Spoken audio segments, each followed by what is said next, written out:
Well, then Perez and I talked about years ago and said, how could a handful of white folks take the whole world and put their standards on top of us? How could they take a country with people, with culture, the beginning of civilization, and cut it up, and then take their bodies and make them slaves? But worse than that, worse than the pain of slavery, to take their minds. So that in all of the countries that we go, you will see black folks whose Africa is their home, sporting names of the colonial power that took them over. You're not going to find any Jacksons, Wrangles, Perez's in Africa. Even the name Wrangle is in Portuguese. But if you take the names of the people from Africa, they took the names, they took the songs, they took the culture, and they're all over this continent. But now and only now are they learning that you can be Brazilian, you can be Colombian, you can be Mexican, you can be what you want, but don't forget Mother Africa. And don't just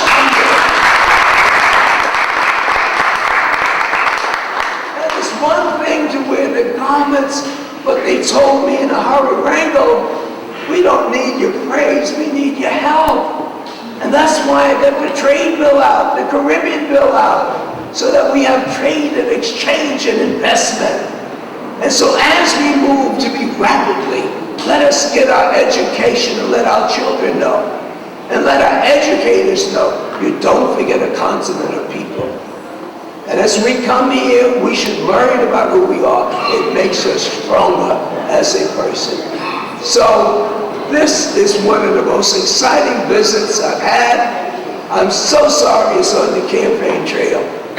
But with this diversity, please promise that you'll have me back, where we can sit and talk, take questions and responses. And as I learned today from Brother Jackson, I know his sister-in-law, because she was the ambassador to the United States of America. And only change in government changed that lovely lady's position. So we have so much to learn from each other to make us stronger than we are. No one knows it better than Queen Mother. So thank you for this invitation. As I was like him, and I'll be back. As much as I could not hide my excitement over this celebration, I did not want to forget the people of the Sudan and South Sudan. I did not want to forget the suffering in Africa. I did not want to forget the suffering in the Congo and the drought in the Sahel. I did not want to. Who else would have answers to this crisis if not one of the most powerful legislators in the United States House of Representatives? I posed those questions to Congressman Wrangle on his way out of the auditorium. Let us watch. Congressman Wrangle. That's so Thank you. Congressman Wrangle, my name is Ayenimis Ayela. I have a TV show in the Bronx called Divine Speech in African Traditionalism. Can I have a word with you? Of course. Congressman, Africa seems to be having a lot of problems. It's in a crisis, even crisis beyond a crisis. We have, especially in the Sudan, where we have Arabs trying to annihilate the indigenous African population. What is the federal government doing about that? Well, as you know, we have produced monies, and the Organization of African States trying to come together to see what we can do among Africans to get them better united. You know that President Obama sent quite a number of funds there, but you can't have Americans on the ground, and you don't want Europeans on the ground. So we have to have African leaders. If they don't have the resources, the United States Congress is there to prepare to give them. But the last thing in the world that you would want would be foreign countries to come into Africa and trying to bring peace. But it's obscene what has happened in the Sudan. It's obscene to see people murdering each other, and we cannot stand by and do nothing. We cannot as a nation. But we went through apartheid. There were demonstrations. People were being arrested on a daily basis. George Clooney did something similar on the Sudan situation. Is there anything like that? Can the federal, you are a congressperson, can any law be enacted to actually enforce some rules at the United Nations so that the Sudan, the main Sudan cannot treat its neighbor like the way it is treating? Well, poor Dan, many members of Congress have been arrested outside in protest of this conduct. I've been arrested many times as it relates to injustices in South Africa. And we have to, that's over here, be enlightened enough to get people organized to bring attention. It's difficult to do, but we can't go to sleep at night and feel comfortable unless we continue to do it. And so you let me know what your viewers are doing, and I'll be glad to let the Congress know how we can join and help you. Thank you very much. Good to see you. Okay. I was about to interview Queen Mother Blake of Harlem when she introduced me to the Kenyan ambassador to the United Nations, Dr. Josephine Ojiambo. She was kind enough to respond to a few of my questions, especially on the endless war between the Sudan and South Sudan. Let us watch. We're talking about the war in the Sudan. What can we do over here? You know, I just interviewed the congressman. Are you talking about, you know, if we have any ideas, would you let him know? What can we do? You know, Kenya has been a harbor of peace in the region of the Horn of Africa, and Kenya is my country. Okay. I am an ambassador of my country, Kenya, to the United Nations. Okay. And what people can do around the world is, first of all, support the internationals at the United Nations, the member states of the United Nations, in their role in maintaining international peace by continuing to support the role of the Security Council, giving advice and advocacy support to it, and also the role of the Secretary General. But what else can they do? We have the Africa Union. The Africa Union has an office in New York, and the Africa Union has a role with the diaspora, where the diaspora include the Afro-American. Participate in those activities, because if we strengthen the Africa Union, it can mediate in the conflicts on the African continent. Beyond the Africa Union, we have IGAD. IGAD is the region that is taking care of the issues of Sudan. Mm-hmm. Through the Africa Union, we can work with IGAD. And through UN special agencies such as UNICEF and UNDP, contributions can reach the people of Sudan.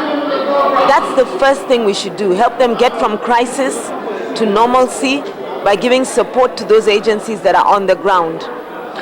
But as Kenya being a member of the African Union, also Sudan being a member of the African Union, what rules are in the Charter of African Union that one nation out of the 54 can violate and yet still remain a member of the African Union?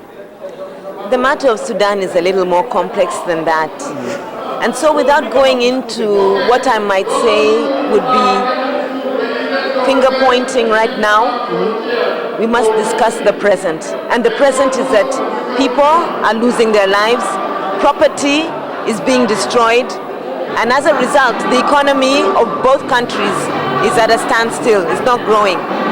Let's do that first, and then address the issues that will allow the two member states to exist side by side in harmony. We will have restored the way forward. After that, I continued my interview with Queen Mother Blake. Let us watch. Sudan. You are in a position that you can help, to spread the word. The way the Arabs are maltreating the indigenous Africans is just glaring, and something must be done about it. I think tonight, on this celebration of African Day, we had Congressman Charles Rangel, Emeritus Chairman of Ways and Means in the United States Congress. And I think with the ambassadors that are here, which represent member states, they will be able to take up many of the issues as we continue to lobby, strengthened by lobbying the issues on the continent. And I think as we represent Region 6, we, the African of the diaspora, have a voice to play and a role to play in the liberation of Africa, and they're meeting the unmet needs of Africa. Thank you, Queen Mother Blake. Thank you, Queen Mother, Dr. DeLuise Blakely, the Community Mayor of Harlem, and the Ambassador of Goodwill to Africa. And in the spirit of Queen Mother Moore, I'm here to celebrate Africa Day. Okay. Thank you.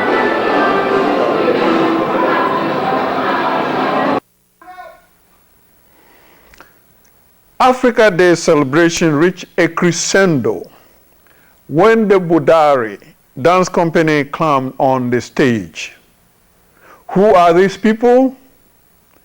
The Budari Dance Company is a Garifuna-operated cultural entertainment entity within the Bronx. A little history about the Garifuna people is helpful.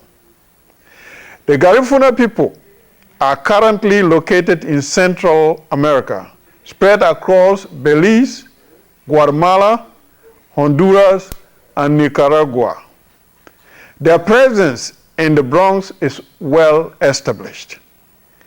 They are legendary naval aviators who set sail out of Africa way before Christopher Columbus left Europe. These were the people the late Dr. Ivan van Sertima wrote about in his book, They Came Before Columbus. In spite of that separation for centuries from mainland Africa, the Garifuna people have remained African through their culture. They have not lost the musical beat of their ancestors, still in their DNA. Let us watch the youngest person in the group use a shell horn to summon the spirits as well as the living to get ready. We are in for a treat